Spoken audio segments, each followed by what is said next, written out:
Ate She Vlog.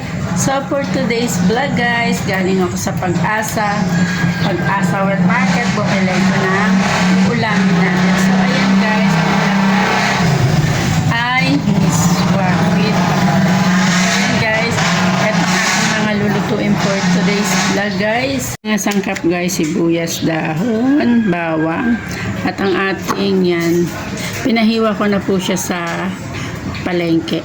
Tapos ayan po yung patola natin. Ayan yung patola natin. Tapos ayan yung miswa natin. So ayan, hindi kasali yung itlog guys. So ayan, ayan po yung lulutuin natin guys. So sumulan ko na tong hugasan ng ating patola habang naghihiwa ako ng mga sibuyas, bawang. Hugasan ko muna guys. Siguro at 3/4 to guys. Papatoste din ko muna siya.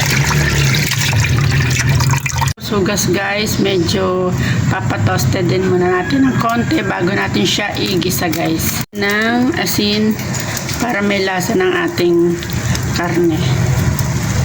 Guys, at nag-golden brown na siya. So, maya-maya lalagyan na natin ang ating bawang at sibuyas. Yan lang guys. Medyo luto na yan. Naglagay pala ako dyan ng tubig para maluto yung ating karne.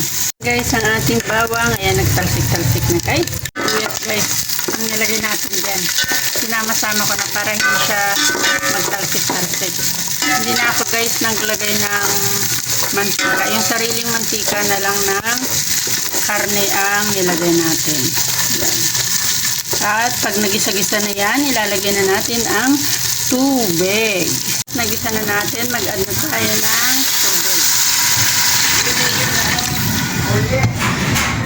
Tayo guys ng beef cubed up magic sarap guys. Nang maluto yung ating miswa. Ito na ilagay na natin ang ating miswa. Guys, ang ating miswa. Maya-maya ready ng ating pananghalian guys. Miswa.